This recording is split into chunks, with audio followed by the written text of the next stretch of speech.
Hey y'all, welcome to Tom Talks. On this week's episode, we're going to be talking about The Lorax Strikes Back, crypto making a comeback, crazy trends of 2024, and some Airbnb insights.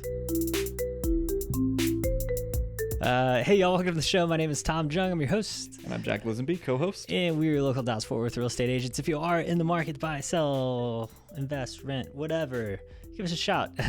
You can find us at tomstexasrealty.com. We have a very active YouTube channel at Tom's Texas Realty on YouTube, and then Facebook, Instagram at Tom's Texas Realty, TikTok, tom.things. So anyways, and if you have been on our social media, you probably will have noticed that there hasn't been much being posted there lately, but that's about to change. We've got basically all of our videos that we've been doing for YouTube here lately.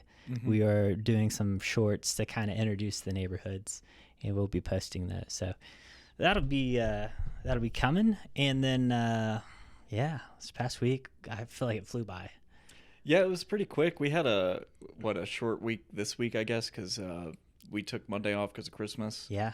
But the weekend before, it felt like everything was kind of shutting down by Thursday. Yeah, and I took Friday off to do Christmas with my family, and so we had a Christmas 4-day Christmas basically.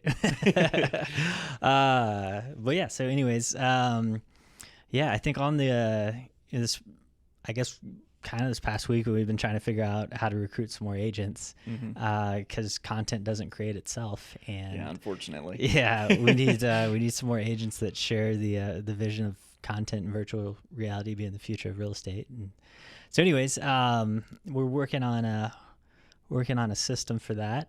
And then the other thing that's kind of been top of mind, I guess, for the last couple of weeks is like, how do we get more folks to actually reach out to us? Because we've got currently we got 5,000 to 6,000 people a month that are watching our videos, and we have started to get some people calling and texting in to say, hey, I'm looking to buy a house, or we're making plans for the new year and that kind of thing.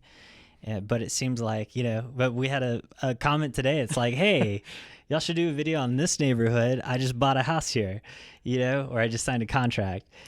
Cool. I'm not jealous. Yeah. And, it's like, which I get, like, we're just putting out this content that we don't expect anything in return. But like, the first thing I thought is like, man, we could have saved that guy some money. And then, and then the next thing is like, you start thinking about it. It's like, well, how do you go from, just being a couple guys you see on YouTube to being like, what, I should call them before I go buy a house. Right. So, I don't know how we bridge that gap.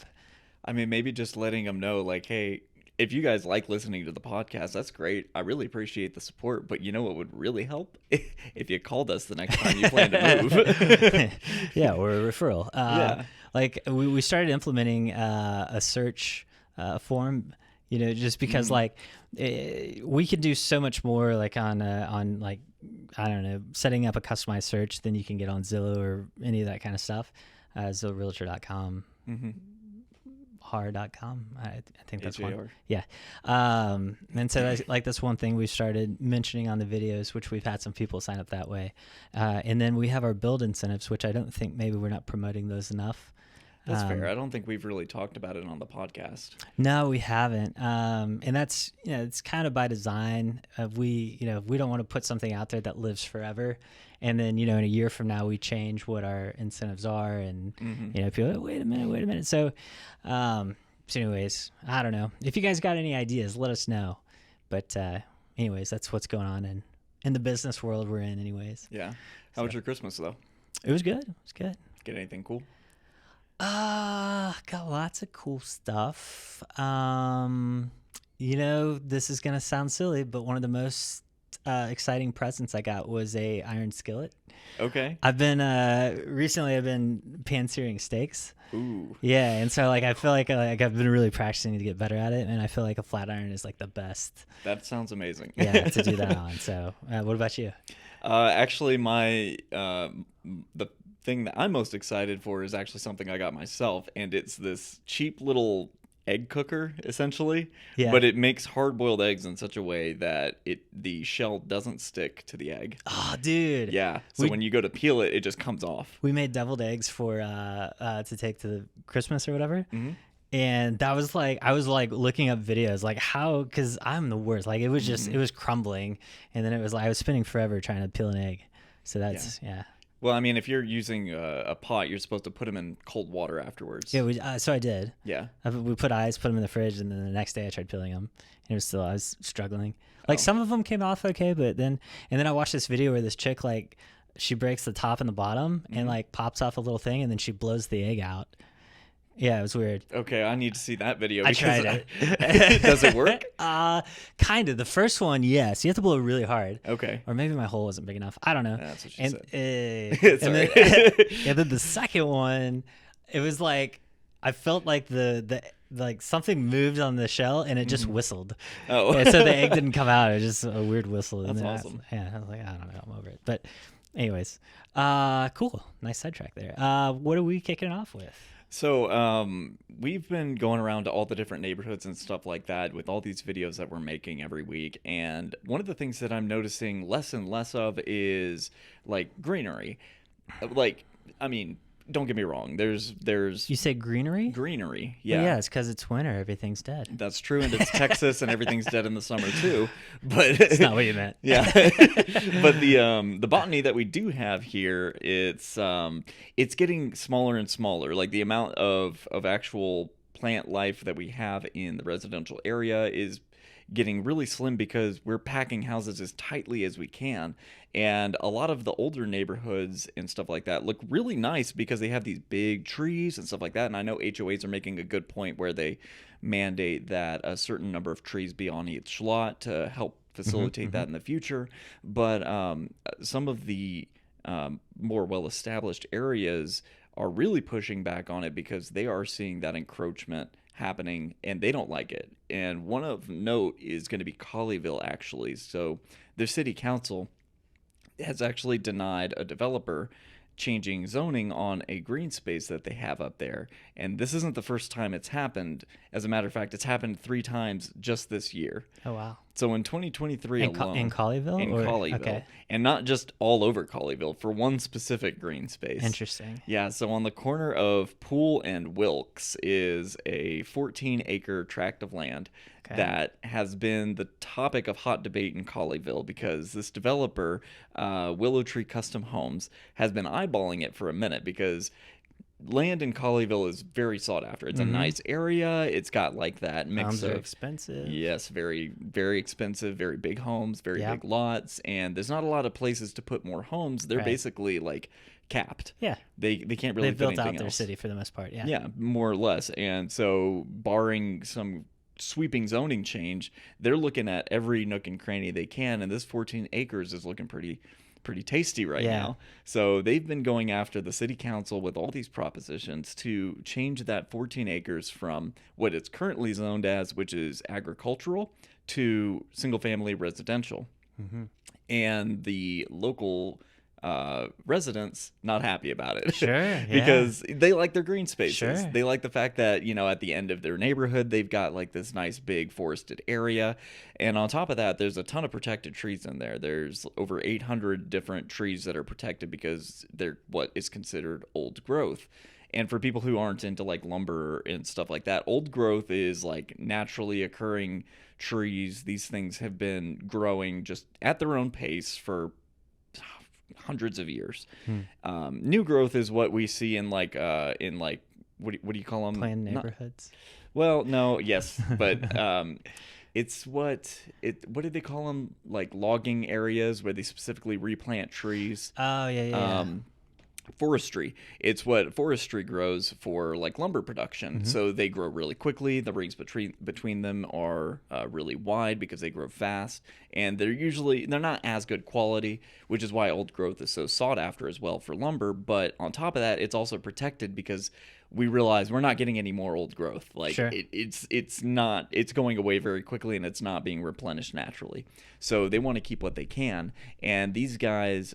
What they are hoping to do, the developer, they want to change the zoning so that way they can open it up for building these big like estate properties. So these things are going to be like in a gated community. They had like 19 lots across 14 acres. So you're looking at like 3/4 acre lots, Sure. Probably half acre to 3/4 acre. Sizable homes, and they wanted to make like a sub community inside this bigger community, kind of like what they have over at Bella Flora with Bella Ranch and all that, Okay, where it's yeah. like gated inside the community. Yeah. But like it was a really nice thing. It wasn't like they were just throwing some junky stuff over there. Sure. But like every time they've gone to the city council, the citizens have gotten together and like lobbied against them and everything. And the city council on the first one has basically denied it outright. Like it was 100% unanimous no. Mm-hmm. And then the second time, I think it was like 8-1, and then this past one, it's been like 4-3. So it's getting closer. Dang. Okay. But on the last proposition, they dropped it from 19 lots down to 9 while conserving as much green space as they could. But they still got a no. But it was a lot closer than last time. That's interesting. First of all, good for Colleyville for their citizens being involved. Mm-hmm. And second, does the developer own the land already? I believe so, yes. But with I believe with the initial development of the neighborhoods around it, there was a certain amount, because if you look at the actual development map, there's pockets of agricultural zoned areas, and I think those are specifically there by the city to preserve green space. Okay. So I think they're hoping to get like an exemption to turn it over, so that way they can start developing more of it. Such an interesting situation, because like from a city perspective, like you get increased revenue from those properties, right? Mm-hmm. But it's also Colleyville. I don't know that they necessarily need more money. That's fair. They have a lot. Yeah, it's probably pretty well funded. And then, of course, you know, whoever owns the property is always going to want to make a buck on it, seems like. So, oh man, interesting. So did it talk about like what changed the count? Was it just that they've reduced the amount of lots, or has the developer started paying off the Oh, I don't think it's anything like that, because I mean, so from what I understand, they've been making a lot of compromises. So the developer isn't just like, you know, poking Colleyville in the chest like, screw you, we're doing this. It's like, hey, we want to make this happen. How do we? Yeah. So they've been very forthcoming with it and everything. The residents have been like steadfast no, like they don't want this. Yeah. And understandably Why would you? so. Yeah. So the developer has been, like I said, they reduced the number of lots that's going on 14 acres from like 19 all the way down to 9. So they're like they're getting to like the razor thin margin of this even being a feasible idea. So I think it's mostly just the compromises they've made that has swayed the city council members so far. Interesting. And I didn't mention it before, but the development, if it does go through, would be called the Bluffs, Colleyville. So they just have to persuade the Congress, or what do they call them? Council members? Council members. Congress. Council members. Same. Yeah. And the council members are so the council members could say yes at any time, but they represent the people. So if they say yes and then people get upset, they're not a council member anymore. Right, and they have to listen to him at the weekly hearings every week. Yeah. Interesting. Very interesting. Love city government. Yeah. That's great. I think it's great because this is a perfect example of like support your local government and your local city. There's so many people, you know, I say it every time. They vote once every 4 years because of the price of gas, and they don't think about their mayor, their police chief, or their city council members. And this is why that's so important. Because if they didn't have city council members that were in their corner, this would have been gone in a heartbeat. Yeah. They would have seen the revenue dollars and been like, yep. Yep, exactly. That's it. Very interesting. Well, that's cool. You know, another thing they could have done is, this is another solution, because as you were talking about this, I was like, the city could buy the land back if nobody wants it. True. Or they could tokenize the land and have the citizens buy it and keep it as a park. I mean, that's pretty cool. Yes, which leads into my next topic. Wow, that was... Wow, I was blindsided by that. Yeah. Smooth, right? Too good. So is crypto making a comeback? So I recently watched a video, it piqued my interest, and it was Okay, well, what are the big investment companies? BlackRock and there's another one, right? I mean, there's Vanguard or something. I don't know, tons of them. I think it was like the main guy in BlackRock was talking about tokenizing, being the future of banking and investment and things like that. Which, so I guess first of all, if you're like, what is this word that he's saying? Tokenizing, or a token, is really just like a digital representation of ownership, I guess it could be, or a contract. Yeah, I think a lot of people may know it as the more colloquial term of NFT. Yeah, or that. Yeah, if you're, yeah. So like and so let me give an example of kind of like how this is being used today, because until crypto is really applicable, it's not going to be super relevant. And I think the biggest problem that we've had, and we've talked about this before, is just how difficult it is to use currently. Right, yeah. You have to have like this little app that randomizes numbers and then a really complicated password, and you put them both in, but you only have a limited amount of time. It's very stressful. It's not as easy as just swiping your credit card. Yeah, and if you lose one of those things, sorry, there's no recover your password thing. So anyways, so Siemens, which we talked about, actually we have a YouTube video on their opening location here in Fort Worth, but it's a German company, and they had a 60 million euro, I don't know how many US dollars that is, it's more in US dollars, but 60 million euro bond that they put out on the Polygon network. So, and what this is, like, I had to look this up. I was like, what's a company bond? Like, I thought I knew what it was, but I wanted to be sure. So, because I've heard of government bonds, right? Yeah. So I assume it would be the same thing. Yeah, it's the same thing. So basically they say, hey, we have so much debt that we need to have serviced, or we need to raise money to go do something. And so they basically, instead of going to a lender and saying, hey, will you loan us this money? They can issue a bond, and people buy the bond at a certain rate, and it matures after so long, they pay you back. So you have to, I guess if you're going to buy one of these bonds, you have to have a lot of faith in the company, which Siemens has been around forever. Right? Yeah, I was going to say. Yeah, so that's like, yeah. I mean, if Amazon put one out, it'd be like, okay, yeah. Right. Amazon's not going anywhere. So anyways, so they basically tokenized this bond. So previously, if you were to do this, I don't know all the details, but I'm sure there's some kind of regulatory stuff that you go through, and then you have to issue it, and then there's probably a lot of time that has to pass. And then if you are one of these people that buy the bond, typically, I don't know how it works for business bonds, but I looked up like treasury bonds. You have to go to like a bank or to somewhere that will actually cash those in. You have a physical copy, and it's like it's a whole thing. And so this is much more efficient. It's much quicker, and they can, so I guess that's one of the benefits of it. The other one is automation. So if you've got certain rules that, all of this operates by, then it doesn't have to go through a bunch of intermediaries. So another example of this, this past year, China issued $100 million, what they called a green bond for green projects. So basically it's to fund these green projects, and so people could buy that bond, and then when it matures, it's automatically going to pay everybody out, so they don't have to, you don't have to go anywhere, you don't have to wonder, it just happens. Gotcha. It's also going to allow for fractional ownership, which we've talked about before. So like, let's say that you're buying a house, and right now, like, everything's recorded at the county level, and then, it seems like nothing's digitized. And if you wanted to have multiple people on it, it's a whole thing. There's more paperwork, whatever. This makes everything really simple. And in the future, it's going to make it even easier to sell houses, because everything's going to be, if everything's on the blockchain, right? You don't have to you don't have to pay for a title. You don't have to pay $4,000 for a title policy that tells you there's no liens on it. Right. It's just going to be tied to the property. Yeah. You look it up, no liens, perfect, done. So that's another application. And then real-time data. So this is the other thing. I think, dude, if we can I love the fact that the Chinese government did this, because governments don't like to be transparent. But I was just thinking about this. Like, if let's say that all of our spending that we did in the U.S., apart from the black budget stuff that nobody really knows what happens to, was tokenized and put on the blockchain. That'd be really awkward when you go to make your online purchases from Adam and Eve or something.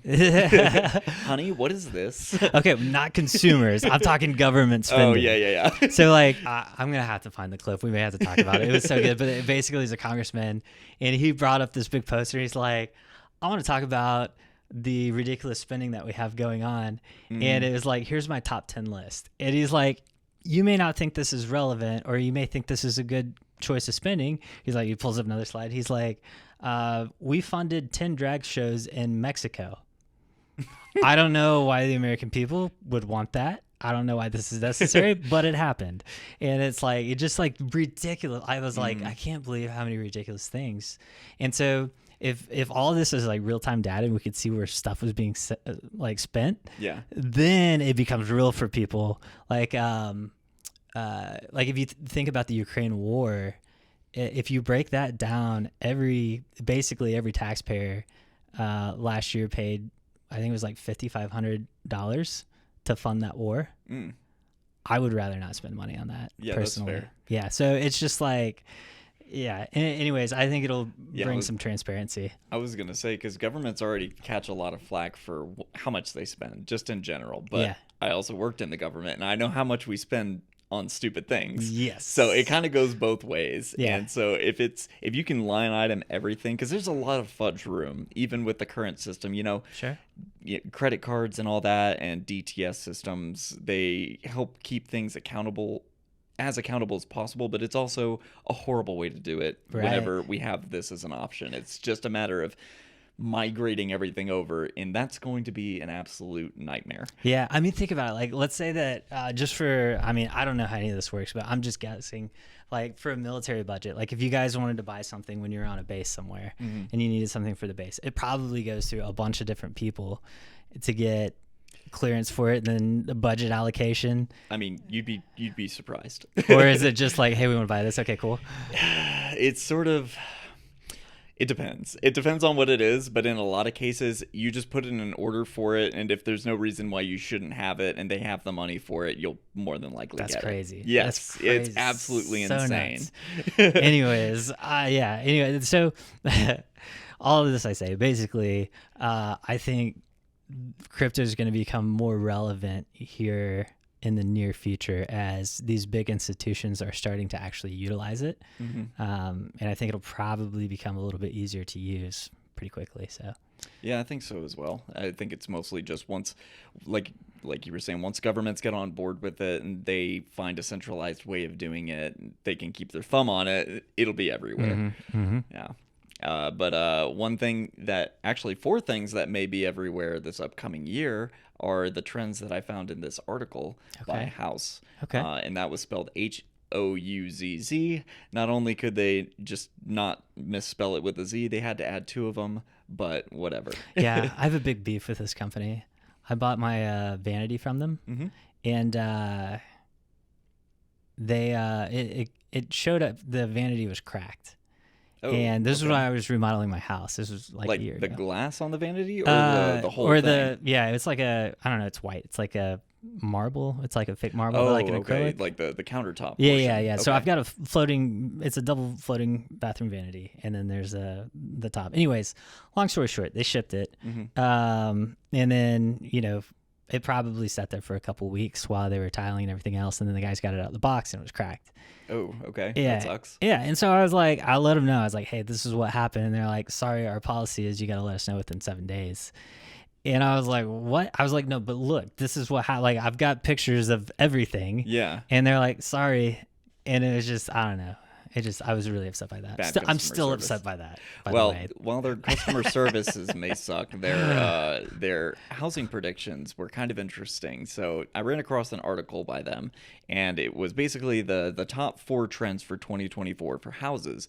And I thought it was really interesting because honestly, I would have just breezed past a title like that. But I saw something like the little thumbnail that you used really hooked me because this thing looked cool. Okay. And we'll talk about that in a little bit. But one of the biggest things. So what they based this off of was their search volume. So they have their own website, like you you were saying they sell products and stuff like that, and they base their housing trends off of the search and purchase volume That makes sense. that they collect. And so for 2023 they had X number of things, and then 2024 they compared and contrast, and one of the biggest things they noticed was a huge increase for basically things that break the barrier between inside and outside. So with COVID and coronavirus in 2020 and 2021, everyone was stuck at home and everything like that. But for a lot of people, that wasn't a huge deal. Obviously, cabin fever and all that jazz. But for millennials, having huge yards and stuff like that is becoming less and less important. The biggest driving factor for stuff like that is just animals. But for people who don't have pets and stuff like that, having something that kind of bridges the gap between inside and outside is really nice. And when I say bridges the gap between inside and outside, that may seem a little weird, but it's things like one of the biggest things they saw was bedroom window seats. So you may have seen these. A lot of people call them reading nooks. But basically, like it's like that bench, or like a padded bench, or an alcove in front of a window that you usually have in a bedroom. A lot of people will set up bookshelves around them, sit down on them to read or sun themselves or something like that. Okay. That was one of the biggest searched things on their site. Really? Yeah. I would have never guessed that. Yeah, for the past year. And that, along with living room bay windows. So a bay window, for anyone who doesn't know, it's those, you might see them more in like breakfast nook areas. They're like the 3 windows where it like sticks out a little bit. Yeah, it almost creates like almost like an arc. It's usually 3 or 4 windows, but it's like a curved window essentially. I've seen those, and they also have like rectangle ones where they just like pop straight out. Yeah. Both of those I think are considered so bay windows, it just juts out away from the house and it's just surrounded by windows. But like that was another big thing that people were searching for in their houses. And then there was also wait, what are people? Because are they searching for like ideas or like to buy something? Because I don't know what you would buy for a bay window. No, you wouldn't. So they also have articles and stuff like that, and they've got photos and housing ideas. So kind of like Better Homes and Gardens, where you could like look at concepts and stuff like that. Yeah, it's like Pinterest, but for houses. Exactly. Okay. For middle-aged women instead of teenagers. Yeah. Okay. But another big one was like sunrooms, solariums. For anyone who doesn't know, that's basically a sunroom, or like enclosed patio. So basically, people are really looking for things that allow them to experience the outdoors without having to actually go outside. Interesting. And I get that. We're in Texas. Yeah. And this is compared to last year. So like COVID hit and everybody was trapped inside. I would have thought that right after that, people would be like, well, how can we be inside and outside at the same time? But I think at that point, people were just sick of being inside and they just wanted to go outside. That's true, yeah. And now they're like, inside wasn't that bad. Maybe we can get a compromise. But outside was okay, but yeah. Yeah. Okay. Because I've seen a lot of people have started doing like covered patios and stuff like that. It's been a really big trend in new home builds where they'll have like these big covered backyard areas, which I think is great because, if I'm having friends over, I don't want to just sit in my living room. I want to go do something if the weather's nice. And I know I've been talking about it a lot in the walkthrough videos, but another one that actually wasn't mentioned that I feel like should have been are those giant sliding glass doors that you see now, where they like go all the way to the side and whatnot. Yeah. Those things are cool. Yeah, if you haven't seen any of our Double Rock home videos, they've got the one that we've got a guy that's building right now, he's got a 12-foot sliding glass door. I mean, it's massive. It looks amazing. I mean, they look awesome, and when the weather's nice, you could just have like your living room open up to your covered patio and stuff like that. So that was one of the big trends, and I can definitely see that one being a thing. The next one... You weren't going to give a shout out to our windows? Oh, yeah. We also have these... You know what? You want to talk about it? Because I don't know a lot of the features on the new ones. Yeah. So so those doors, basically... Well, a couple of things about those doors. So if you're just looking to buy one, you need to be careful because number one, they have to install them, they need to be very straight. Because you're thinking about if you got, 4 panels of glass door sliding across or something like that. Yeah, I mean, so the install is crucial. And then the insulation is another big issue because like as homes are becoming, like the big thing in the building industry is how efficient can we make a house now? Which I don't really like, by the way. I mean, I do like that. Yeah. But that's like the main focus for all these builders. And I'm like, how about making it cooler? Like, or like, more convenient, like lights turn on and off for you. We talked about that. Like just anyways, sorry, got on tangent there, but so basically, I don't know if we've told this story on here before, but a buddy of mine and myself bought a lake house back in 2019, and we were going to remodel it, and we built this giant deck. I mean, it's a really cool spot, and I wanted to put in one of these bifolding windows that operate much like a lot of these doors do, where they slide all the way open. And the idea is that, you can eat inside, and then you got like a little bar top outside. So on a nice day, you open it up, everybody's hanging out. And it was like incredibly expensive to buy one of these. It was like $7,000 was the cheapest I could find one. And it went up from there. Like most of them are around 10 grand. And it's because they're a very niche product. Like not even like most houses aren't even set up to where you could use one, right? So if your kitchen's on the side of your house, no, it's got to be on the back, and it's a whole thing. So anyways, they're a custom made product. We ended up ordering, I was like, this is ridiculous. So we ordered a bunch of them from China, and they were okay. Learned a lot about windows. And so we just got in a second order, and these are baller. These are a lot nicer. Yeah. They're super energy efficient. They have a brake they have a thermal brake. So, if there's a big temperature differential, there's not going to be like condensation. They seal up really well, just all around. Really good window. Really a lot heavier too. They were a lot heavier. Yeah. Those suck to move. Yeah. So if you're interested in one of these and you just happen to be watching this, you can find it at thunderbunnyco.com, or you can just reach out to us. Yeah. But like stuff like that was like really on the rise for 2023, understandably. Maybe we need to get on house with that. Hey, I'm all about it. As much as I'm jaded about my one purchase experience. Yeah. Well, we'll have a better customer service setup than they will. For sure. But another big one was gathering rooms. And I thought this was really interesting because back in like the 90s to 2000s, there was like this big push away from like the formal sitting and formal dining rooms. So in like the 2000s to like mid 2010s, there's a lot of houses that just didn't have anything like that. They would have like a breakfast nook, and the rest of it was just like this big den area. And then that was just where you were supposed to hang out.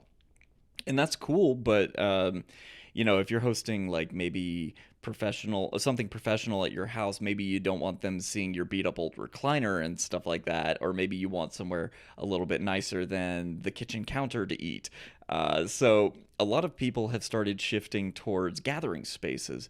So more of the formal dining style. We're starting to see a resurgence of that, like really nice formal dinings built into houses, or they'll have like an extra sitting room or something like that towards the front of the house. A lot of people convert it into like an office or something. Sure.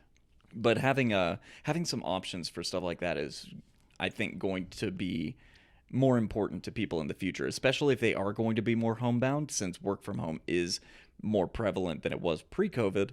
Having, just extra space. It's interesting. So I feel like, honestly, I feel like the formal dining area is more of like, you see it in like luxury homes. Yeah, it's more of a showpiece. And, I never really thought about it, but like homes change so much as society changes and, things develop. Like back in the 1920s, we had these little homes, and they were all built close to the shops, right? Because people would walk to the shops. It was horse and buggy and all that. And then, as you go down the line, everything starts changing a little bit. You get these vaulted ceilings. Like in the 80s, you had a lot of vaulted ceilings to make the house feel better or bigger. And now it's like, boy, you got to have at least 10-foot ceilings. Otherwise, it just, you feel like you're claustrophobic in the house. And the dining room is one of those things. Like back in the day, everybody used to cook their own food. A lot of people used to grow their own food. And now that's not really the case. Like as it's more and more convenient for you just to pick up something on the way home or have meals prepared for you or whatever. Like if you do the frozen meals, then I feel like the need for like a dining area has really kind of gone away in a lot of senses. Like the only time that I can think of that I'm in a dining area is like holidays. And so you would almost think that there would be a better solution where, hey, we're going to have this space, like you said, gathering area. And I was like, man, that's a good term for it, where it's like, hey, 360 days a year, it functions as this, but then, we've got this really cool pull-out dining set or whatever for the holidays or something. And I thought I think that's why they addressed it the way they did, because if you say dining room, a lot of people are just going to be like, whatever. Yeah. But if it's like, hey, this is a gathering space, or this is a flex space is another one that people have been using for just like whatever rooms that usually end up theaters or game rooms. But something akin to that. That's really interesting. Like I feel like there's not really a solution for that, because I have another client at the same time that he's thinking the same way. Is like, I want to have a space to where I can entertain 20 people and everybody's got a place to eat, and there should be some kind of like, I don't know, in my head it's like mechanical or something, where like a pop-up, I don't know, something comes out of the floor, the ceiling or something. It's like, boom, table. I don't know. I'm glad you mentioned that, because that's the next topic. What? Right. The next thing is hidden spaces. Okay. So you've probably seen something. Actually, we saw one of these in, in Godly, it was Wildcat Ridge. Godly? Yeah, with the hidden pantry. Yeah. Where video will be out in the next 2 weeks. Yeah, so basically what it was, if you haven't seen the video, the pantry was hidden behind these floor to ceiling cabinet looking things. Or floor to cabinet height. I walked in and I was like, that's weird, there's no toe kick. Yeah. And you knew exactly what I it was like, because I ran into it while I was showing some previous clients out in by Weatherford, and I thought it was so weird, but I happened to see it when it was open. I didn't realize that if it was closed, I would never have figured it out. I would have been like, that's just a weird cabinet, called it a day. Yeah. But basically the cabinet doors open up and there's like a full-size pantry inside, and the one that I saw actually had a sink and like a little butler bar. But stuff like that is, I believe, going to be a big hit with people, because people like those weird quirky things. Another thing they mentioned was like hidden pantries, but not just pantries, but like hidden wine cabinets or bars. Have you seen the videos with the hidden wine cellars that like you open a door on like the island or something? Yeah. Dude, every time I see one of those videos, I know what it is, but I gotta watch it. I know, same. It's so cool.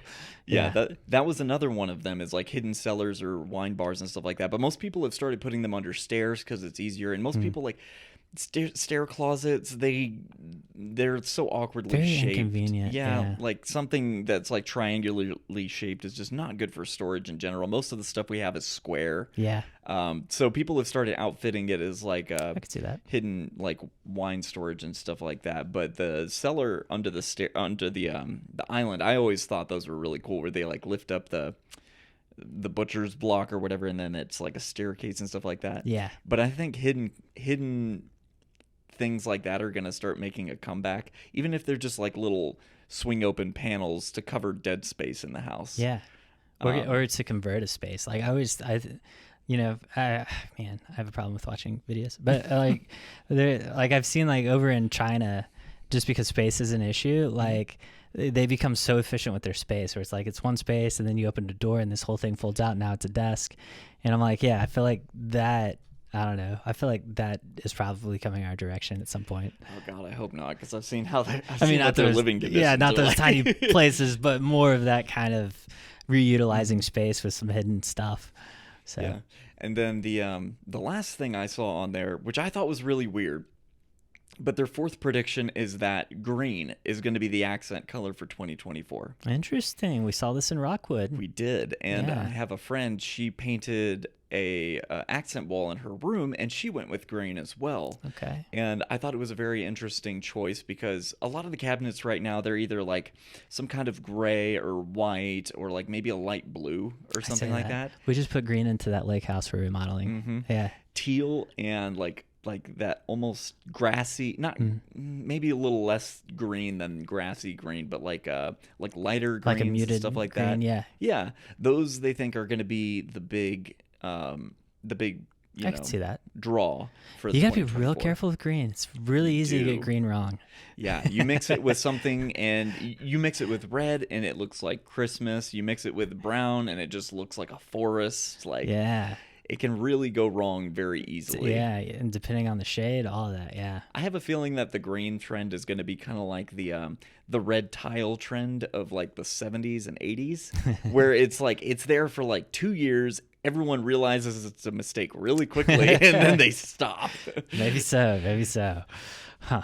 Cool. Was that all you had on that one? That's all that they had listed. Okay. But I'm kind of curious to find out what you think the trends for 2024 are going to be. I mean, those are some good housing trends. I think, and I'm also betting on this because we're working on a product as well. But I think more accent lighting is going to become a thing with builders. I've started to see it in some more like luxury type homes where you have, I think floating vanities is another one. Ooh, yeah. Because it changes the space so much. It makes it feel so much bigger. It's such a weird thing. Like just being able to see a little bit underneath the cabinet. It's crazy what that does. But as far as housing goes, I think those are kind of what I'm thinking. And the product I'm talking about, also you can find on thunderbunnyco.com, is a lighting system for showers and bathrooms. You could use it for other purposes, but it's all waterproof, so that way you can have some really cool lighting in there. But yeah, other ones. So I guess, okay, so did you have some unrelated to? I have a couple house ones. For house ones, okay, okay.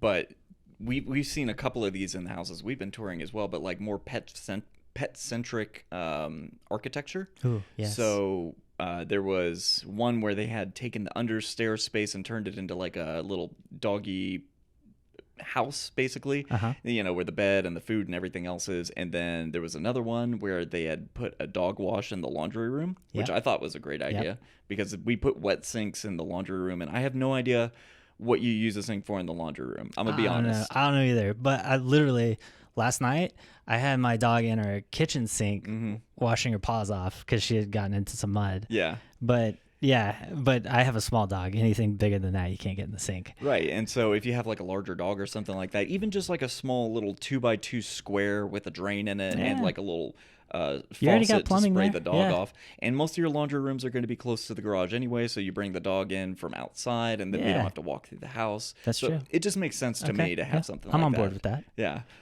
But that's my prediction, is that there's going to be more pet-centric stuff. You know, so I saw this video the other day. Ties all this in together.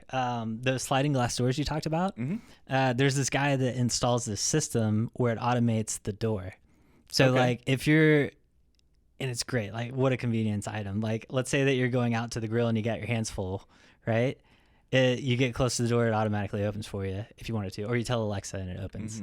But then they showed, the comments were great on this, but they had a dog that had a collar on, and you could program it to where the dog got close to the door and it would open just a little bit, just enough to let the dog out. That's smart. Yeah, and I was like, oh, that's great, because we had the issue when we were remodeling our house where I didn't have a back door to put a doggy door in, and I didn't want to put one through the brick. So we ended up using a window, and we built it. It went way over the top on this thing, but we have a window doggy door and like a doggy house, and it's a whole thing. But anyways, I was like, man, what a great solution. Because the other solutions right now is like you get these inserts and they look really bad. Yeah. For a sliding door. But then the comments were like, oh yeah, can't wait till a bear shows up and the dog goes to bark at it, and then it just lets the bear in.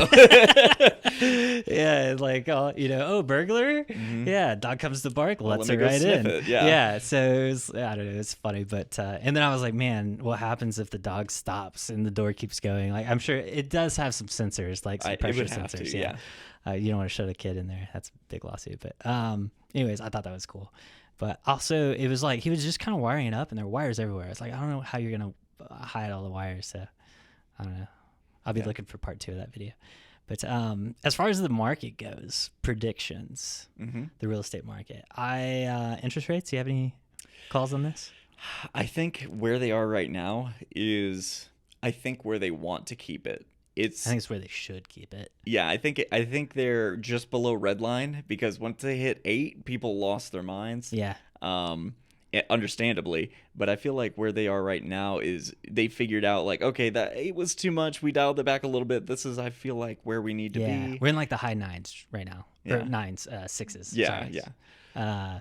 So yeah, I think between like 6 and 7 is about where they're gonna float it. Okay. I think here's my prediction for 2024. I think interest rates will drop close to 6.25 at some point before going back up. Probably around election time. Probably around, yeah. Yeah. Yeah, probably around summer. Mhm. Just so, yeah, everybody's feeling good about the economy right before the election. That's my guess. Yeah. Recession? I mean, technically, we're already in a recession. Yeah.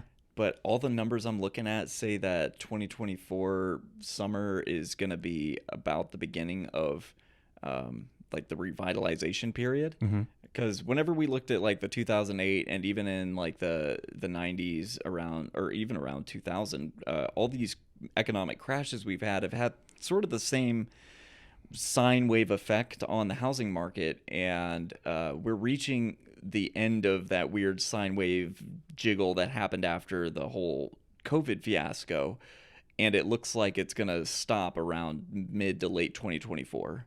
So I think we're probably going to see, that revitalization of the housing market from this upcoming summer. I agree. I think, we still don't have enough houses. True. I think with interest rates, if they dip just a little bit, I think it's going to push prices up a little bit. I think it's going to be a busy year again. Mm. I don't see a crash coming. Not in 2024. Not likely, no. Yeah. Who knows what happens in 2025. Okay. What about virtual reality?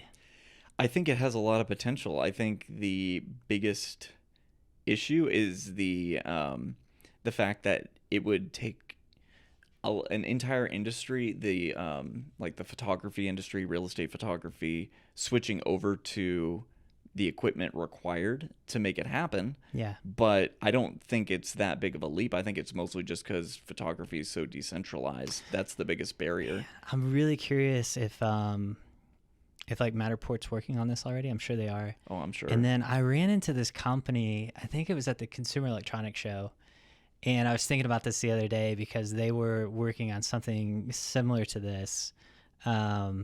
Golly, and I don't know if I saved that guy's contact somewhere, but I can't remember the name of the company. But I'm sure there's people working on it already. But yeah, I think as far as like home showings go, virtual reality's coming. Content, I think, is the future as well. We've talked about it. What about AI? I think AI is already firmly found a toehold in basically every industry, but especially in real estate. How do you think it's going to affect the real estate consumer? I think it's going to affect the real estate consumer in the fact that once a large enough platform is able to incorporate it into their their marketing in such a way that it can basically hand feed you every house that it knows that you want, it's going to really cut down on the showings and viewings.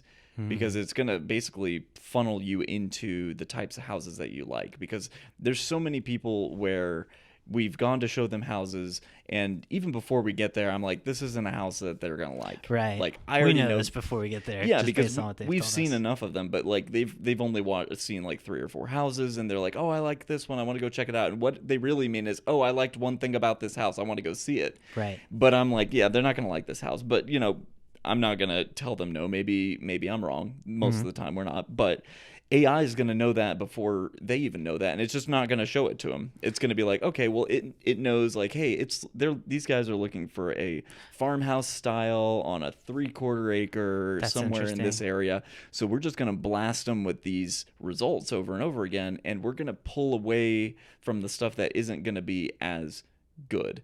So you're thinking it's gonna change the way that we search for homes? Like it's gonna be, you can have more of a dialogue, tell them what you want, and it's like, these are the ones you're interested in. Yeah, I think it's actually gonna probably end up speaking. I actually think, listening to myself talk about this, I think there's going to be a lot of regulation involved in it to help prevent stuff like that. Now that I say that, because that means that the people who have, it's an outside influence other than the person who's looking at it. Interesting. Before, with the algorithm, it was sort of like it could have been it could have been like plausible deniability. Yeah. Now there's like something that basically the people who are writing laws don't quite understand, but think is thinking for the people and forcing certain things in front of them. And I think that it's going to lead to them heavily regulating it to prevent AI from making those marketing decisions, because fair housing is such a very fickle situation. Dude, you know, like, so do you think we'll see this kind of search in 2024? I think so. I think people, because you can't even search, you can't even put the letters A and I into a search without just being bombarded with all these startup companies. Yeah, all these companies that are trying to sell you their products. So you know that the big guys already have something put together. Did I wasn't even thinking down those lines, but yeah, I mean, you know, the first thing that's going to happen is somebody's going to get hit with a steering lawsuit. Mm-hmm. You know, it's going to come like that. Yeah. Interesting. I was thinking on the sell side. So like, if you could go around and take photos of your house, Ooh. And then it could analyze that, pull comps, and be like, based on all of this data, you know, here's where we think you're at. That's actually really smart. Either that, and we were talking about the Matterport before, but if you, because the biggest issue with 3D tours currently in the VR situation is that even with like LiDAR that can detect the distances of objects and stuff like that, Mm-hmm. there's still a painstaking amount of manual labor that goes into like fitting these images together. Right. Whereas if you could potentially have an AI that could 3D like mesh these together, you could walk around the house while only taking maybe one spin around photo of each room. Yeah. So yeah, there's probably a ton of ways we could incorporate this. Very interesting. Yeah. Cool. And then yeah, that's pretty much all I got for predictions. Yeah. So cool. Didn't prepare for this next segment. Okay. Let's see here. So speaking of houses, let's talk about Airbnbs. Right. Yeah, so this is going to be real short because I feel like the rest of this episode was really long.